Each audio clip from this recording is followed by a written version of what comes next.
Good afternoon, everyone, or good morning or good evening, wherever you are in the world. Welcome to our webinar discussion on reductions and removals. How do you integrate the two into a successful climate strategy? As usual, we can't promise you all the answers, but we can promise you some better questions and some examples of progress and ambition along the way. My name is Toby Webb, founder of Innovation Forum. In the usual way, we're going to wait a minute or two before we get started properly, just for those late arrivals to join us. I see lots of people coming in now.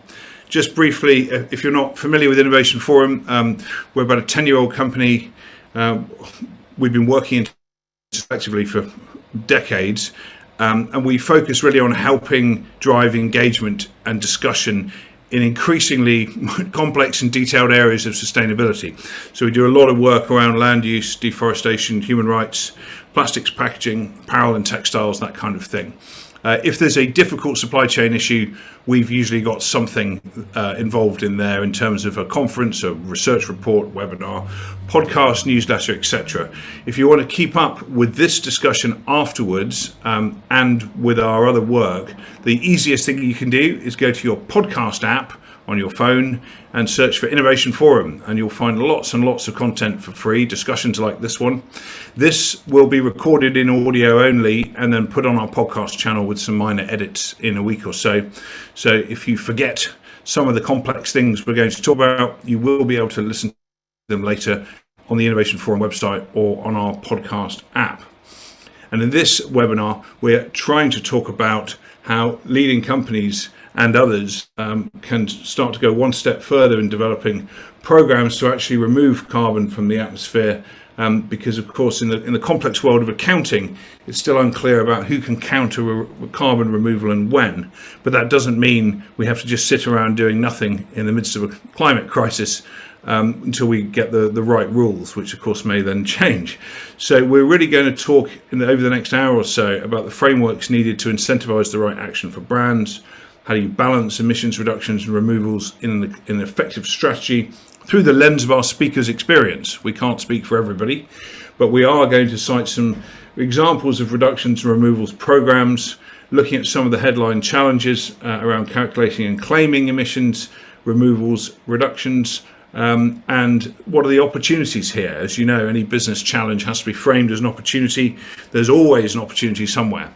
And as we know in sourcing, particularly in agriculture, there are lots of opportunities for efficiency, some of which we know about, some of which we don't. And part of the innovation process is to uncover those and to use them to help build the business case and fund these ongoing emissions reductions removal programs. So our panel will introduce themselves very briefly, and we're going to do a quick round the room so you know who's here. We don't use PowerPoint. And if you want to be involved, you can be. You just have to use the Q&A function at the bottom right of your screen. So what we do with that is you can vote on how good other people's questions are. Then I can see which questions are the most popular and I can put them to the panel. But I suggest you keep them as short and legible as possible. If you want to write a mini essay over the next half an hour, by all means, go ahead, but I may not be able to read it out in the interest of time. So if you can keep your questions short and legible as possible, although we appreciate, of course, this is a complex area, then put them in the Q&A function and we'll come to them in the second half of the discussion. Meanwhile, let's do a quick round the room, starting with you, Connor. Thank you very much. So yeah, I'm Connor. I'm the Global Climate Delivery Manager at Nestlé based in Paris. Thank you. Tilman. Hello, everybody. Tilman Silber. I'm leading the Thriving Nature strategy at Barry Callebaut. Thank you. Hannah.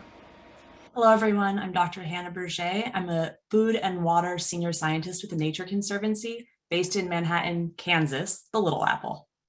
The Little Apple. Love it. Gertz. Hi, everybody. Götz Martin from Golden Agri Resources. I'm there the Director for Sustainability and Strategic Projects. Excellent, thank you. Sufficiently brief intros. You can Google our speakers and their companies if you want to know all their climate targets. We're not going to go through all of them. I think rest assured, all our speakers, and I imagine most of our attendees, are highly committed to making this stuff work. So let's just go back to you for a second, Connor, before we have some opening remarks from Hannah. Connor, we work a lot with Nestlé on these sorts of things. Why are we doing this one today? What do you want out of it? What I want out of it? Yeah, it's a good question. So I think what I want out of it is my role at Nestle is scaling this mountain that is net zero. And net zero is a long-term commitment, but we have short-term commitments that are quite short-term. We want to be 20% of the way to net zero already in 2025. That's 3 years time. So I think my main message here is that we can't wait, we can't delay action and wait until we have the perfect framework, the perfect guidance, the perfect standards in every case. We really want to, I think the biggest risk to us at Nestle is inaction. If we don't invest in the things that we need to invest in today, we definitely won't achieve our 2025 target of a 20% reduction. So yeah, my message is we really want to act and invest today, despite the uncertainty. And it's great to have some of our suppliers on the call who we're trying to partner with in this kind of uncertainty space and really drive ahead with action. And yeah, I think that's the main message. So despite uncertainty, let's act today. The biggest risk is inaction. How can we work together to try to push ahead? Another thing I wanted to point out would be our in-setting strategy that we launched recently. So this is what we're trying to achieve through our in-setting strategy, is really setting out this framework of acting today, because we know we have to. Excellent. Well, on the theme of partnerships, let's bring in Hannah first. TNC, very famous for working with lots of large companies on these things. So what are your views, Hannah, on how we get moving now in this complex area? I'll start with a really high level overview of removals and reductions, what those mean. So ecosystems, including farms and ranches, are natural sources and sinks for greenhouse gases, and particularly carbon. We call something natural climate solutions when it's a management practice that promotes the storage and reduces the loss of carbon. In agriculture, those practices could include diversified crop rotations, reduced tillage, cover crops. In grazing lands, that can be intentional rotational grazing practices. Those kinds of practices create removals. They take carbon out of the atmosphere and they store it in the ecosystem. We also have reductions. Sometimes those are also called avoided emissions. When you think about reductions, it could be a practice like a farmer applying less nitrogen to their field, less nitrogen available in the soil for nitrous oxide production. Nitrous oxide's an intense greenhouse gas. That would be something called a removal, when a farmer applies less nitrogen fertilizer and it avoids that excess emission. There is a ton of excitement, for good reason, from companies who source from these types of agricultural lands, because if we can incentivize those practices and we can start amplifying the amount of removals and reductions in agriculture, all of a sudden the greenhouse gas footprint associated with the supply chain, including companies, shrinks.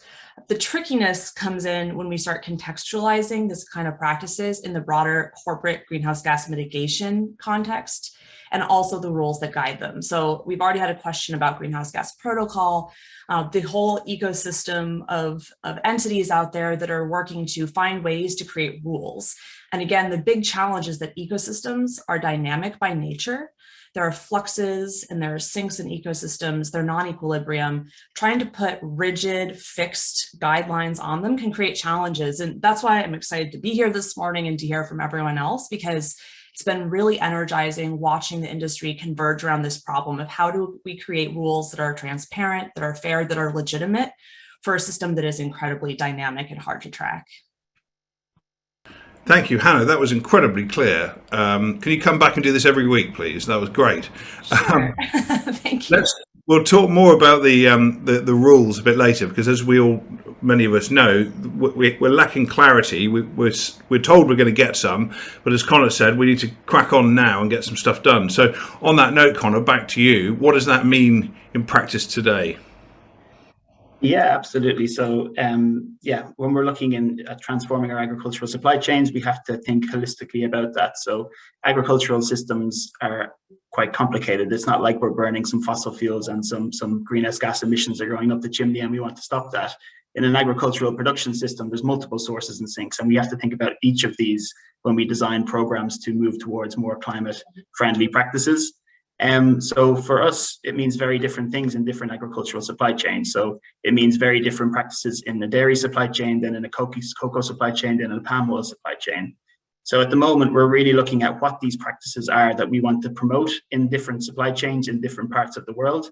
And to do that, we're really trying to partner with some of our suppliers who have more context, who really understand the situation on the ground and have more understanding of what are the right actions to take in specific contexts.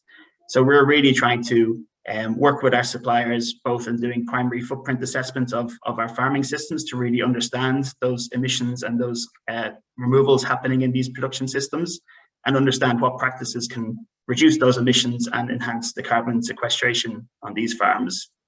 And yeah, it would be great to hear from one of our suppliers on the call of what that means in their view. Thanks. Yes, we'll turn to them in a minute, to Gertz and Tilman, to perhaps talk about the detail of this. But do you see your role then kind of emerging as a catalyst? I suppose it has to be, really. But what does that actually mean in reality? Because we hear a lot of talk, rightfully so, from companies about what their role in doing that. But perhaps give us a bit more on what that could look like. Yeah, absolutely. So in 2020, we released our net zero roadmap, in which we kind of set out very practically what are the specific interventions we're looking to do, and also, very importantly, making a financial commitment to co-finance some of these actions taking place in our supply chain. Following that, we've really tried to engage some of our key suppliers to really, as we said, leverage some of their expertise in terms of specific context, specific operating management practices of these farms and what actions we can take. We've then put out requests for proposals. So we've opened up to our suppliers to really submit ideas for projects within our sourcing regions.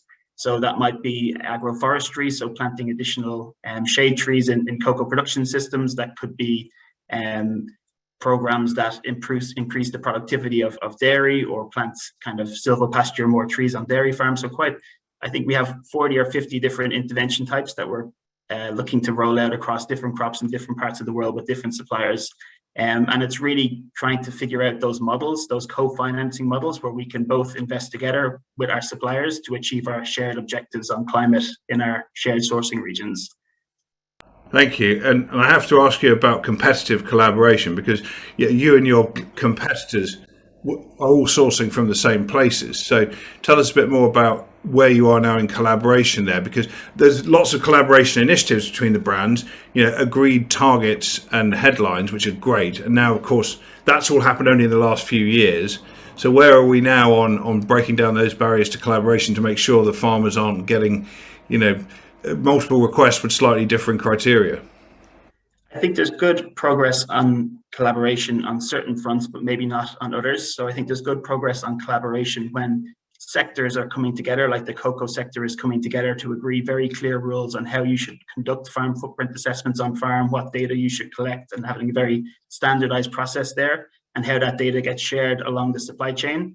Obviously, that's hugely important, because we don't want to send a request to Barry Callebaut, which requests things that Nestle want, but it's very different to what their other customers want. We want to have a standardized approach, so everything that they create is suitable for all of their customers, and they don't have to duplicate or chop and cut things in different ways for different customers.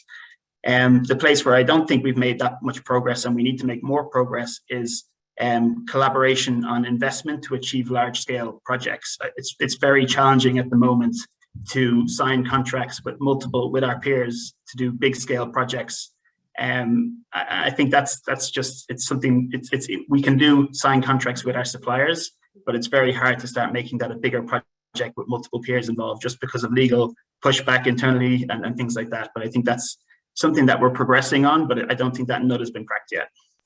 Yeah, and there are some good emerging models there. Of course, we've seen great progress through RSPO, the Cocoa and Forest Initiative, and helping break down those barriers. So I guess at some point the lawyers will have to work out the way that this can be done in a way that suits both their billable hours and the regulators, and the idea of pre-competitive collaboration.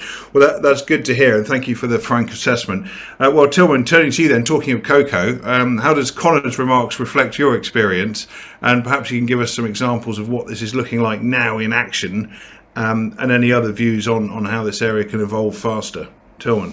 Sure, yeah. So for those, in case anybody doesn't know us and hasn't had the chance, as Toby, you put out to Google, so we're the largest cocoa sourcing and manufacturing company. So we do buy cocoa, so we're really integrated all the way to farm level and really interact directly with the farmers. But we also then have factories where we also work in. I think today the focus is really on farm.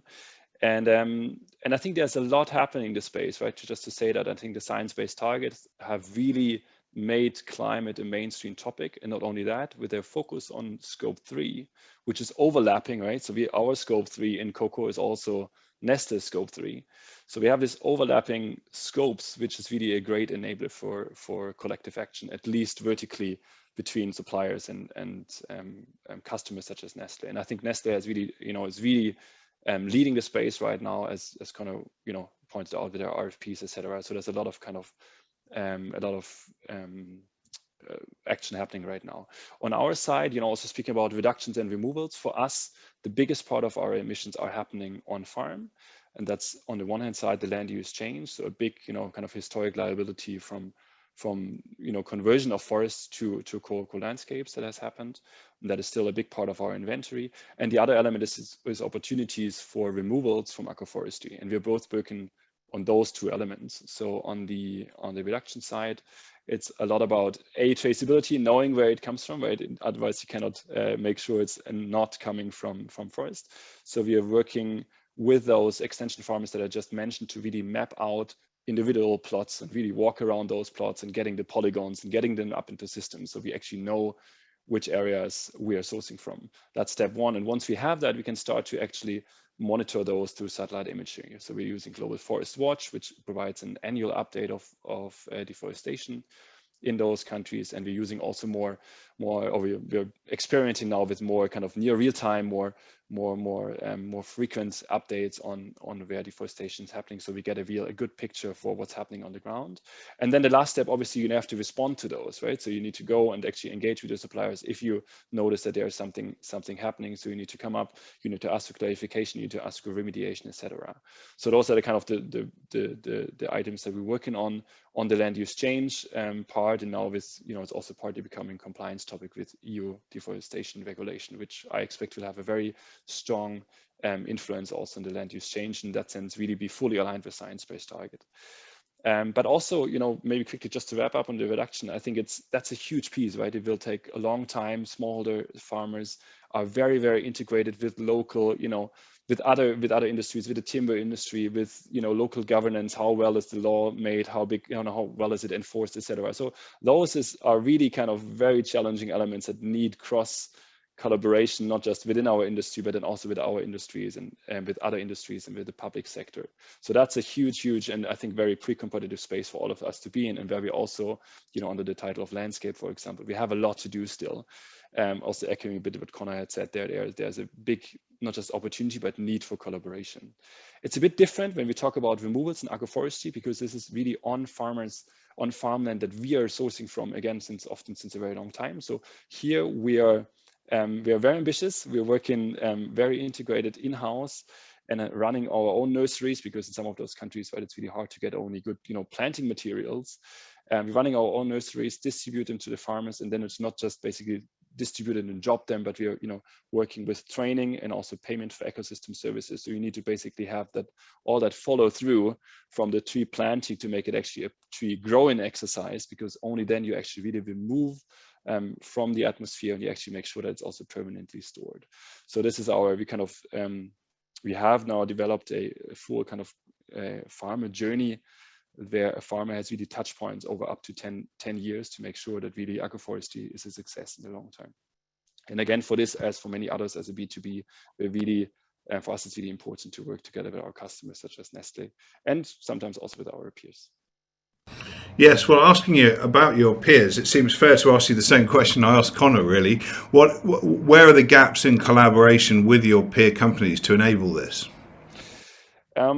What are different elements of competitiveness and peak competitiveness, right? Connor alluded to this agreement that we are just about to make or working on, have started working on. I'm very proud of in the cocoa industry, that we're setting the rules in a consistent way, that we're making sure if we are talking about our footprint and our competitors talking about our footprint in the same way, maybe to Nestle, that it's comparing apples with apples. So this is super pre-competitive, and I think we all need to move beyond discussing how have you calculated, how have we calculated, why is it a different value, right? This is not helping anybody, and it's definitely not helping the environment. So that's something we're moving beyond, super pre-competitive. I think other elements such as land use change are so integrated. Again, I talked how it's a systemic challenge, land use change. So you need to work. If you want to really move the needle on land use change, we have to work with our peers. On other elements, I know some think that's maybe some might think different, but on agroforestry, which again is really much in our kind of, you know, a land that we have with farmers, that we have a very close collaboration, it can also be a competitive edge for us, right? So now, if we are better and faster and more, you know, professional and efficient in putting into ground a very highly impactful agroforestry program, that might be a competitive edge, right? And that on that impact, I'm also happy to compete with my peers, and I think it's actually good for, you know, the environment and the society at large if you're competing a little bit, but definitely not on, you know, what are the right rules, and on topics like systemic challenges you can't compete. But on agroforestry, you might be able to compete.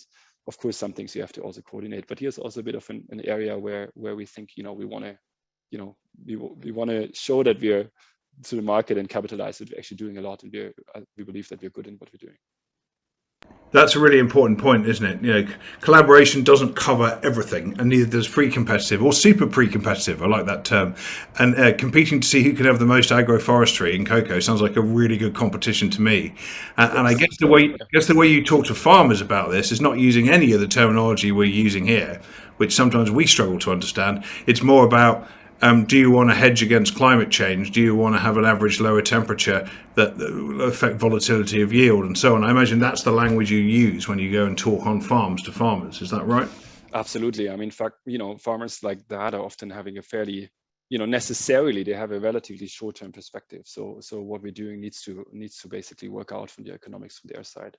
So income diversification is a very important term, right? So when we're coming in and doing shade trees and agroforestry, there has to be a, you know, fairly immediate and very direct impact basically on their economics. Otherwise, you know, they don't have an interest. Obviously, the PES system I think is an important one. So you know, we're really talking about cash payments here. So it's a direct, you know, additional income that can help the farmer as well. But yes, and then of course there's a more long-term perspective of resilience versus climate change, etc., soil productivity.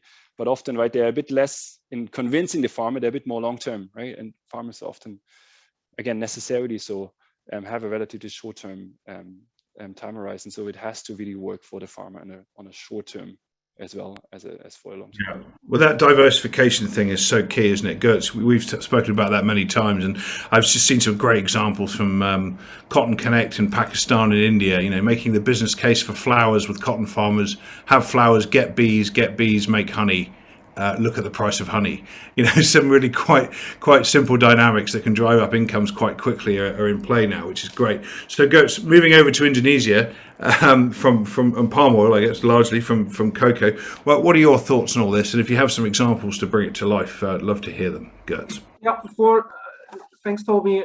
Maybe also just for everyone on the call who doesn't know us, so Golden Agri Resources, we are a large integrated palm company. I think what might be interesting for you is we are in an interesting position because we are on the one hand side operating more than 500,000 hectares of plantation, but we also have nearly 100,000 hectares of conservation area within our concessions, plus obviously the supply chain. So we have options to play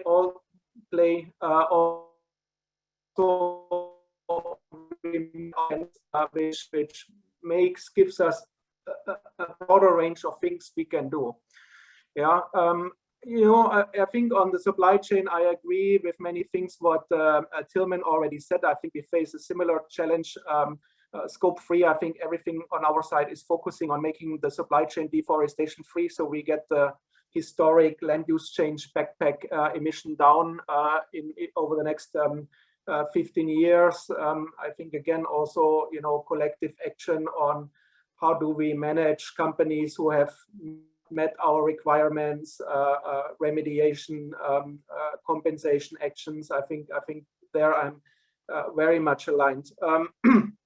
I think, you know what, for us, I want to comment a bit on, you know, the uncertainty which Connor mentioned, and I agree that, you know, we cannot wait, right, really to keep longer. And I think so what is for us really important is that we do things land use related, but also non-land use related, where we have co-benefits. Yeah, for example, right, so we do mangrove, we do that in front of our sea placed refinery, so we have kind of erosion protection, flooding protection, and these type of things. And I think if you search for these co-benefits, these are ways to, convince your management that you can do things already now. And, carbon, if you will, is essentially a byproduct of these benefits. And I think in the agricultural supply chain, there are multiple areas where this could apply.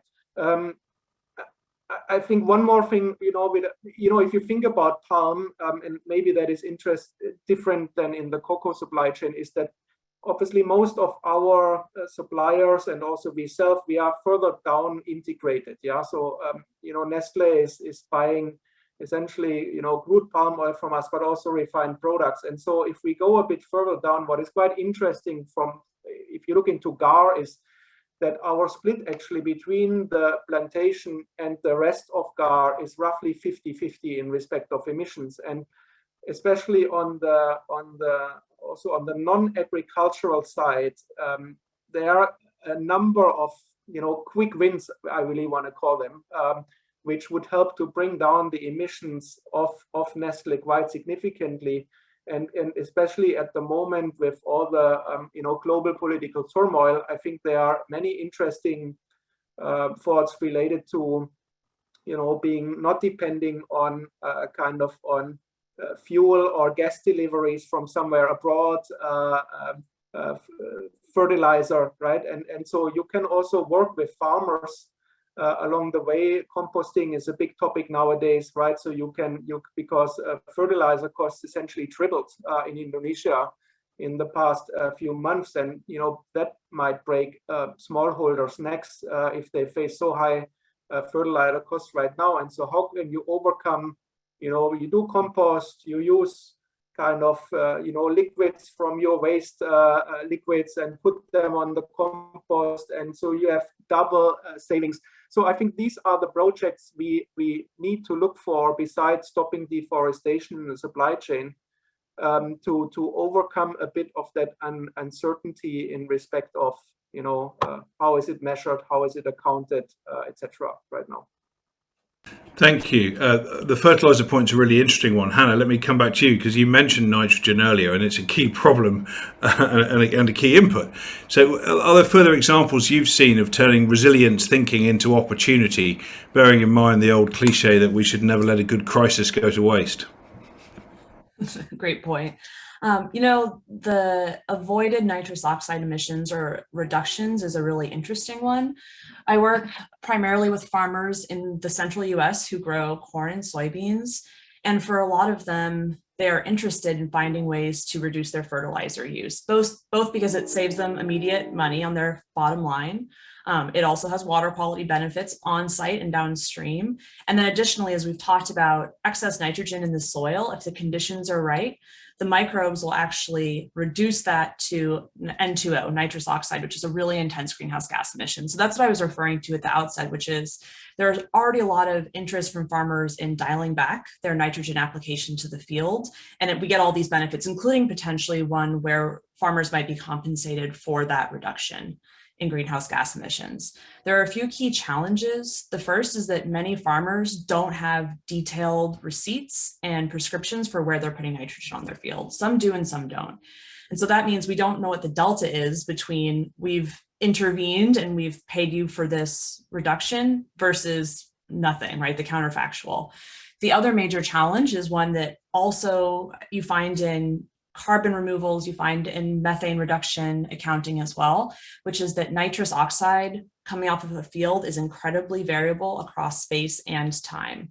So what that means is you could go out and try to directly measure nitrous oxide coming out of a field. You could try to model it, and both of those are probably going to give you fairly high uncertainty. And this is getting back to that issue of you have a very dynamic system, you have a very dynamic flux from the soil, and you're trying to nest that within a quite rigid stationary framework. And there are ways of proceeding despite this. Connor's talked a lot about we can't let this uncertainty trip us up. The challenge is finding ways to proceed despite that uncertainty without inadvertently relying on assumptions to get us there that are then rendered false, or in a really bad case, it could even be that in some situations we actually see, the wrong signal. We actually see increased greenhouse gas emissions, not because we're going out and intentionally doing what we think is wrong, but because we are still in a space where we have so much uncertainty that it's hard to have high confidence in the impact of those practices. So is the word proxies quite important here in terms of what works out that we have some credible progress without getting bogged down in too much of the individual detail? That's a really challenging area, as I understand it. Absolutely. And in addition to that, it is continuous improvement, and it's not saying this is good enough. We don't want to, we feel like we have a good handle on what we're doing. Let's move ahead. It's that, but it's also, we have to continually check in. We have to understand what the guidance is saying. We have to adhere to it wherever possible when it exists, which it doesn't yet. So I think that's one of the big challenges. And then also realize that just because we might have checked that box and adhered to those global standards, the guidance, it still might not be enough. We have to continually improve as we proceed. Yeah, that point about continuous improvement rather than striving for a particular set metric that needs to change over time is absolutely key. We saw that back in the certification debate days, and a vital point to make. Thank you. Well, we did say we weren't going to get bogged down in discussing the guidance, but we also said we were going to have to talk about it. And I see James Griffiths' question is on that and is the top voted question. So let's get into that now and then come back to some other areas after that. Connor, perhaps I can come to you first. You spend your day, I imagine, a good part of your day trying to work out where we are on this. So perhaps you can talk us through SBTI, GHG protocol flag developments at the moment as you see them. But let's try not to get too bogged down in it for the next 20 minutes or so, if you can meet that challenge. Yeah, no, for sure. I think generally, so we've been involved in the process of developing the greenhouse gas protocol and sector guidance, and in the developments around flags. So we've been giving our feedback in terms of our needs and concerns throughout the process. I think both documents that are in draft and they will be released soon are a huge step forward in terms of consistency, in terms of how companies should be calculating emissions and removals in their supply chain, and how companies in the land sector should be setting credible targets to reduce and remove emissions from their supply chain. So I think it's the people involved in developing those have done a really, really great job to get us to where we are today. There are obviously going to be some lingering concerns and some lingering different perspectives on certain points. And we might be able to go into a few of those specifically if you want, but I think that there is a few elements that we think are completely, I understand how they arrived at their position on certain things, because they want to have really high levels of integrity. They want to make sure that everything they do is completely scientifically grounded. But the pushback that we have is this pragmatic? Is this actually implementable in practice? Will this actually discourage action in some cases because the requirements for monitoring, etc., are just too much for us in the future to really take on this? So yeah, I'm happy to go into specifics, but I'll maybe stop there as a starting point. And I don't know, Tilman, if you want to add into that.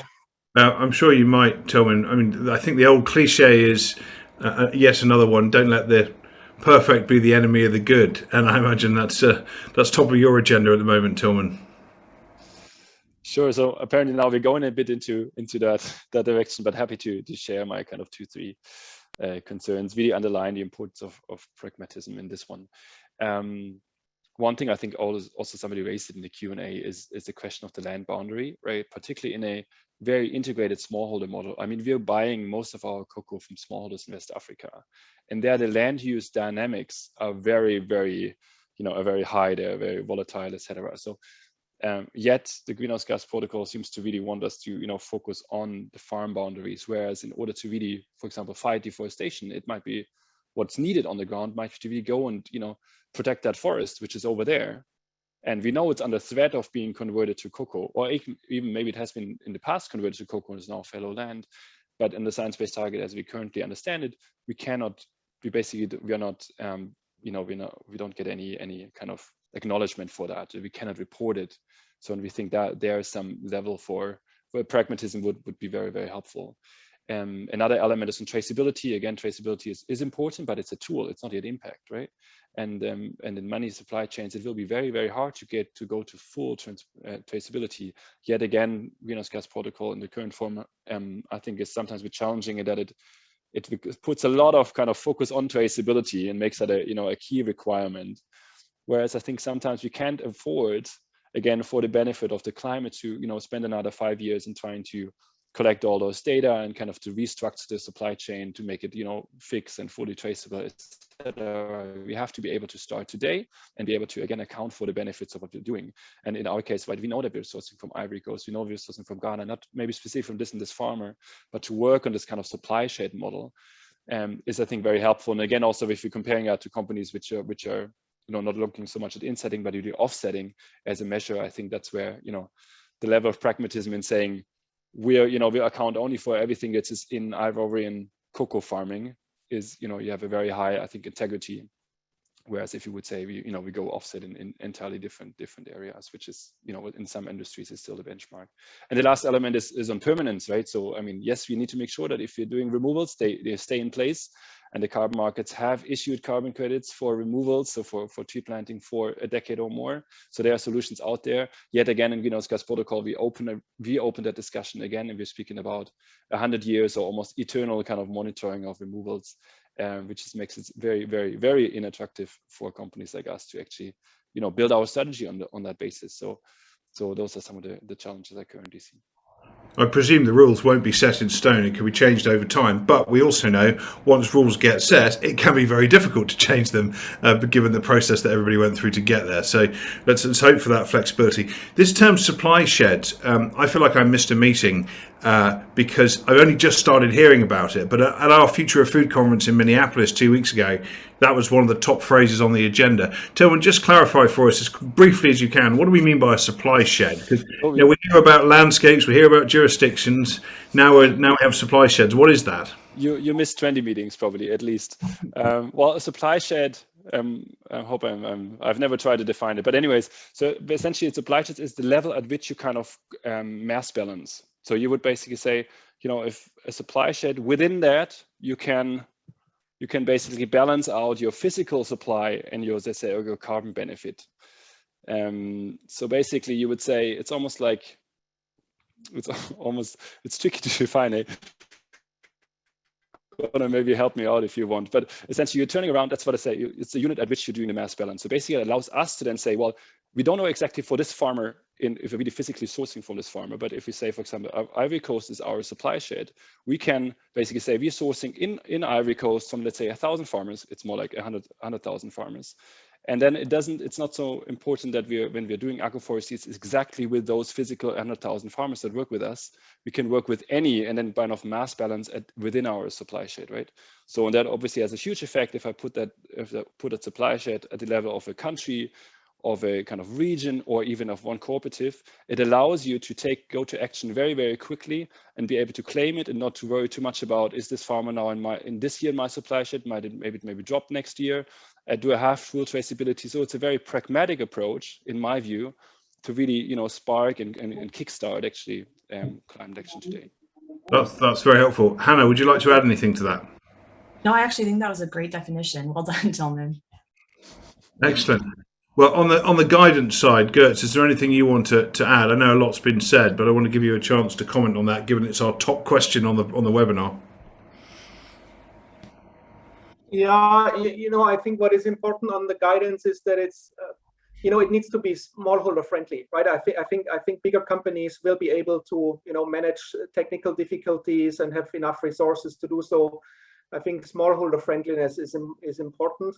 I think what is also for me important, I think, if we come back to the deforestation, I think there is a lot of discussion obviously around deforestation in the supply chains, but we know that many smallholders, I hope, Tillman, you would agree, right? Many smallholders in agroforestry systems, they are absorbing carbon at the moment already, right? That is very difficult to measure, right? And so, but I know there are a couple of organizations, universities, and some startups coming up to try to measure kind of absorption in really a large scale, right? And so then the question is, how can we as supply chain actors can make that type of information available to the smallholders, or we apply, as Tilman proposed, a supply shed approach to these smallholders, so that not each and every individual has to measure all his trees within his 2-hectare plot, on an annual basis. I think these are solutions where we need to look at, because they can not manage the uncertainty and also not the ever-changing rules, right? So that would be my. Thank you. Yes, we must never forget the smallholders. Hannah, any comments you might have on the guidance bit? I know we've covered a bit of it, but I know there's always more to say, I imagine. No, I mean, you could spend hours on it. And so I think we've covered it really well. I do want to just quickly touch on the smallholders piece that has been coming up. Sure. In addition to, making sure that the information is accessible and the value proposition is made clear to farmers, I think it's really important that there's bidirectional information exchange with farmers and ranchers and landowners. What I mean by that is there is so much variability and complexity when it comes to putting these interventions on the ground. Every farm is an island unto itself in many ways. We need to engage the experts on their farms and their ranches and their lands to make sure that those practices create the directional change in greenhouse gases that we care about. And I think a one-size-fits-all approach, we all know that doesn't work intuitively, but what does it actually mean to operationalize that type of philosophy on the ground? And it means that you have to engage landowners, you need to engage their information, and you need to handle it with care to make sure that whatever intervention you do design is culturally appropriate, leverages their expertise, and then also has the climate and hopefully biodiversity and other well-being benefits that we all care about. Yeah, some tough challenges there, and clearly a need for diversification of expert inputs into understanding, particularly the cultural side, because as we all know, behavioural change is and culture is the key aspect of actually getting anything done. So, a question here from Matthew Reddy. Thank you, Matthew. Can you share some insights on your internal carbon prices? How are they set? How are they used in impacting on Scope 3?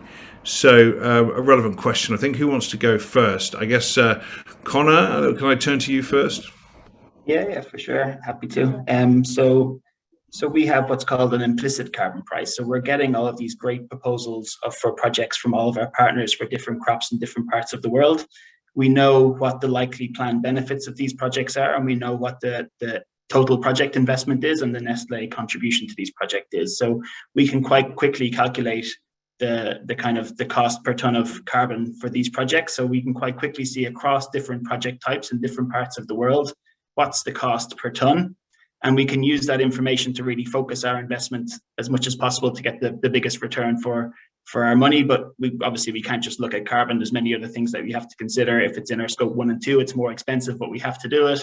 Logistics cost a bit more, but we can't forget about it. So yeah, we have this information in terms of what's the cost per ton of carbon based on what it actually costs us to reduce 1 ton at different parts of our supply chain. And that's the most useful tool for us in communicating internally that this comes at a cost, and one of the strongest messages that we can get from this is there ways that we can change our business models or the products that we offer or these kind of things to avoid the need to invest all of this additional money in some of our supply chains, and it really makes the case for that transformation side. So it's an avoided cost if we can move some of our portfolios away from certain high emissions intense ingredients to lower emissions intense ones.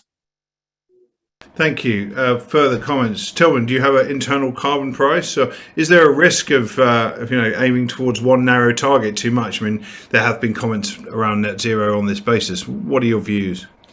Well, on the carbon price, we're using it similar to Nestlé. I think there is a lot of at least theoretical potential for carbon prices to really integrate into climate, into decision making in sourcing, for example. But I do believe that very few companies, if any, in our space have mastered that piece yet. But I think there's a lot of potential to internally again integrate it, maybe roll on the cost also to do different businesses, and to it's a very important concept and interesting concept. Yet I think in terms of implementation, more it's in this infancy than some people might think. Microsoft, by the way, is an interesting example outside our sector. You ask whether there's a focus. Maybe just quickly, I think that you said, is there a focus too much on climate as a single metric. Is that what you asked for, Toby? I think on that front, possibly, right? But we also have to keep in mind that we're all, big structures such as Barry Callebaut and Nestle. We all, we are working along. We have to kind of, in order to manage the split structures, we have to kind of simplify things and slice and dice. And in that sense, I think carbon, also for the reason of the co-benefits, as Götz pointed out, is a fairly good proxy, if you will, for improving your company, making your company more environmental friendly, hopefully also more kind of pro-social. So I think it is, yes, there is in the market right now a lot of focus on net zero and on climate as one of the most important, if not the single most important metric. But I think if a couple of safeguards, basically making sure that you don't do any harm on certain elements, are taken into account, I think it is very powerful. It really drives, again, science-based target has really sparked climate action all across the industry. It has been super powerful. So I think I don't think it's a huge risk as if you're taking into account that we need to make sure that often there are co-benefits, sometimes there's risks to kind of do something good for the climate, bad for biodiversity. So we shouldn't have a too narrow of a view. But by and large, I think it's very, very powerful, this strong focus on climate right now. Yeah, it certainly seems to focus people's minds, and then we just have to be mindful of potential unintended consequences. I'm conscious we've got lots of questions and not much time, but Götz and Hannah, if you wanted to comment on this point, by all means, briefly. Götz, anything you want to add on that? I think, well, we have no carbon price yet decided, it's very high on our topic. What we have done, and I think that's something I would obviously recommend every company to do, is to develop essentially a cost curve, what your emission abatement options are, and then similar as Connor said, you go from the left to the right and work from the low cost to the high cost options. But I think it's a very at the moment when in the country where we are operating, we are missing still a little bit from the mandated push, to be honest, right? So it's not like in Europe with very high targets and given targets for certain sectors. And so, we in our current investment decisions want to have a carbon price to compare a business as usual technology with a carbon friendly technology. And so it's very important to plug in a carbon price. And so I think for every organization, it's very important to rather sooner than later define a carbon price for the moment to be reviewed on a regular basis. Otherwise, there is a big risk you will get stuck in kind of business as usual technologies. Okay, thank you. Hannah, I know a lot's been said, but we could also spend 2 days on this question. Anything you want to add briefly before we move on? No, just that in the United States, the Security and Exchange Commission right now is proposing rules that could require disclosure of internal prices on carbon. And it's something that we are generally for. When companies have internal prices on carbon, it makes them more prepared to engage on the global stage in potential carbon markets. So we are in favor of it. As a Nature Conservancy, we don't have our own internal price on carbon, but it is something that we encourage all of our corporate stakeholders and partners to do. Thank you. Well, our next most popular question from Srijit. Thank you, Srijit Bothakur. Really interesting, this one. Offsetting versus insetting. When it comes to offsetting in voluntary carbon markets, farmers are imagined to get extra revenue. When it comes to insetting, do farmers also get a carbon-based revenue or a premium on prices? Or you could add to that longer-term contracts, I suppose, or a mix. Who wants to take that one on to start with? Torben. Sure, happy to. Well, quick clarification, right? That's also clear with the new greenhouse gas protocol. When we're doing in farming, you can have basically two options. You do insetting and offsetting. You can't do both, right? You cannot generate a credit, sell it as an offset, and at the same time claim it as an inset, as a Scope 3 reduction. Just to be very clear on that. Well, and then I think it's not to, in short, there's no kind of theoretical guidance as to insetting has to pay a certain price to farmers, right? And also, if you're looking at, for example, SustainCert, which is a certifier for insets that we have also piloted, they talk about causality. So as a company, no matter what your approach is, if you can show that you have caused a difference on the ground, an effect on the ground through, it could be, certification, it could be, as you say, more, preferential sourcing terms, and you can show that this has had an effect on local activities, you can claim it. So there doesn't necessarily have to be a flow of money. However, I alluded to this very briefly when I talked before, our PAS system, our Payment for Ecosystem Services, right, is for us a primary approach that we are using right now, we're trying out right now, in order to make sure that the economics for the farmer work out, because that's what we have to do. The farmer is an own independent economic entity who makes, has his own business model, and that has to work. So we cannot force the farmer into something. We have to make it attractive for him. And again, for us, cash payment is part of the mix that we believe in. It has to be staged, right, in order to assure permanence. I've talked about this before. But that would be my answer. Thank you. We don't need all of you to answer every question because there's lots of great questions, but I do want to give you the opportunity to comment on this one if you'd like to. Anyone? Yeah, just a quick one from me. I think there's competition now for farmers. Farmers can choose to sell the benefits on farm as offsets, or they can choose to bundle those benefits with the ingredients and sell them along the supply chain. So there is no requirement for us to pay farmers for reductions they achieve in our supply chain necessarily, but there is, because they have an option. They have either I sell it externally or I sell it along the supply chain. So it's not required, but it's pretty much always present in most of our programs. Thank you. Other comments? Hannah, anything you want to add? Gert? No? Maybe just briefly, because would be more on the selling side actually than on the buying side. I think what is really important that some of especially the smaller players, I think they are actually not yet aware about their emissions. Yeah? And so essentially even a smallholder for sure has emissions, right? Historic land use change, fertilizer use, and also, it depends on how far we go, but also this person at some stage or a small company needs to decide on how to stage things, and when are you open for insetting by or programs or offsetting sales, if you will, or at what stage are you going to internalize your actions and go to the supply chain and position yourself as kind of a net zero player. I think these are quite some important decisions for supplying companies to make, at what stage they want to play, at what position in the market. Thank you. And I guess, Hannah, for a brief commentary from you, how many farmers in your experience understand what the options are that have been laid out here, and what are the challenges in helping them do so? And in fact, how can we better do so? If you can do that briefly, that'd be great.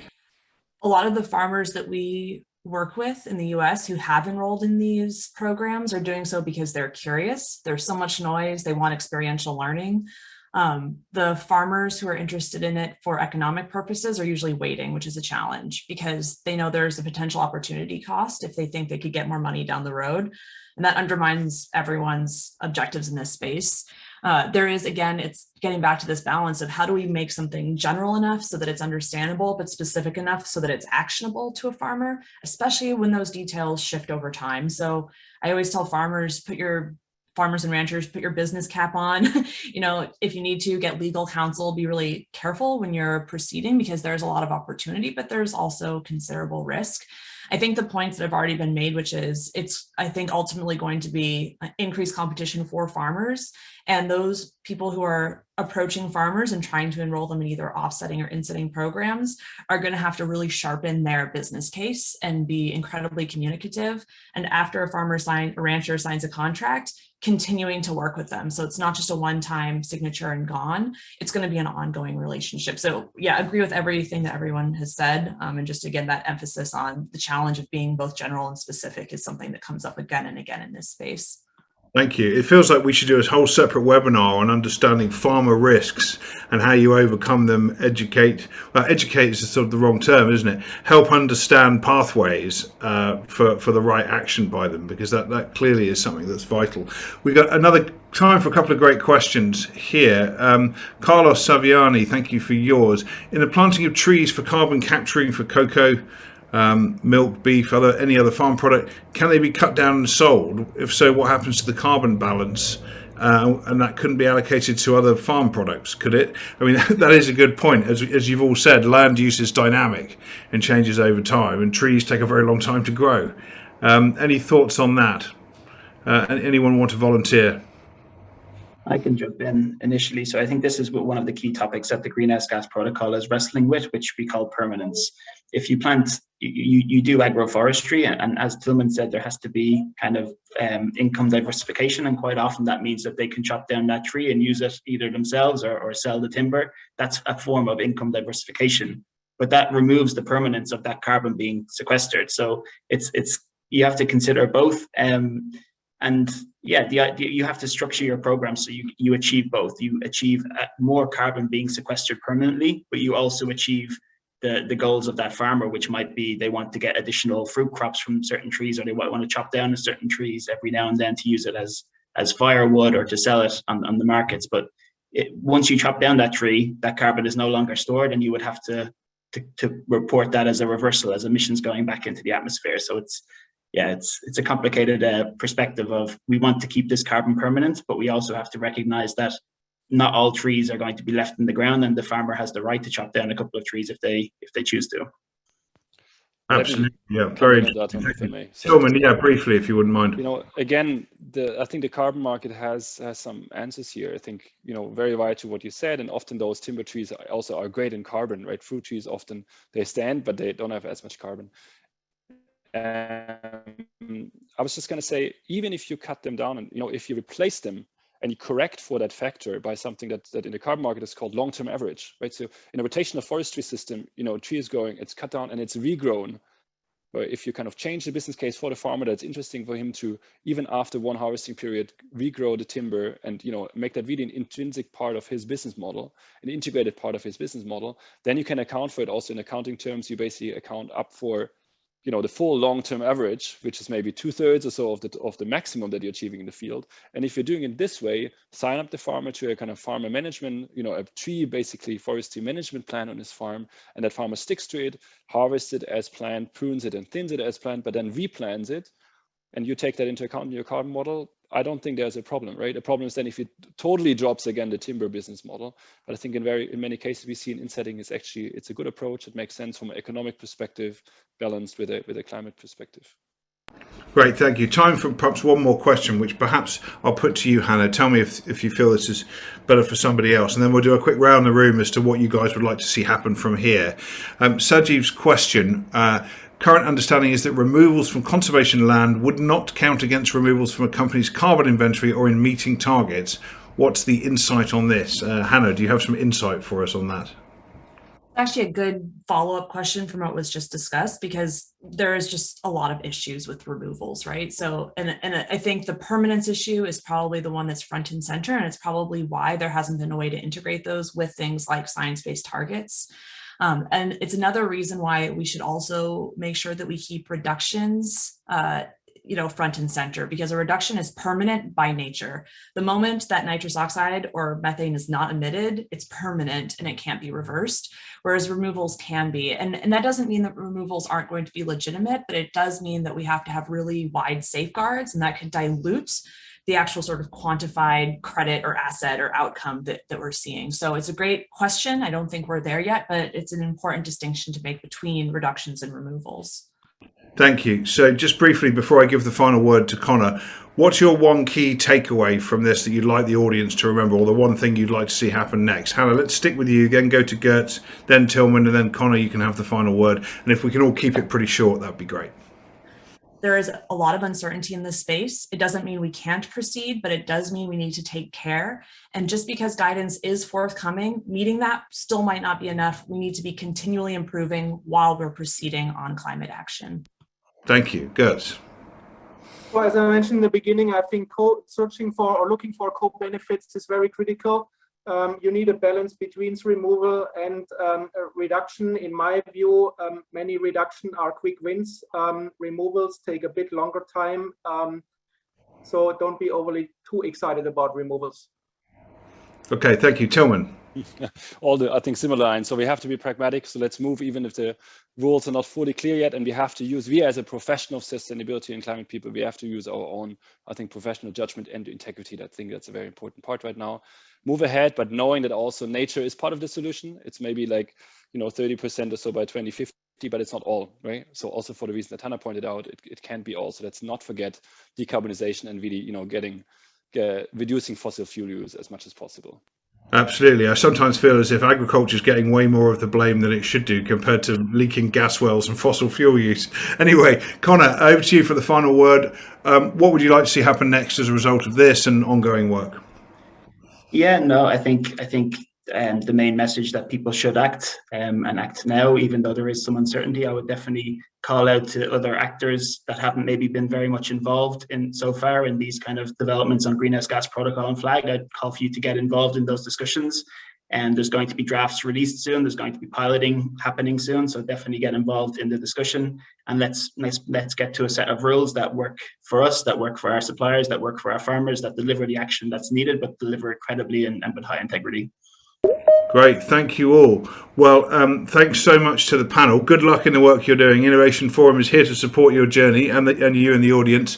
Just a reminder, this is being recorded in audio only, will be available as soon as we've done an edit on it, which won't take very long. Sign up on your podcast app for Innovation Forum, or visit the Innovation Forum website, or check our weekly newsletter, and you'll get a recording of this and more to follow from us and all those organisations featured. In the meantime, virtual round of applause for the panel, and we shall see you all very soon. Thank you so much for your time and contributions. Thanks, everyone. Thank you. Bye-bye. Thanks.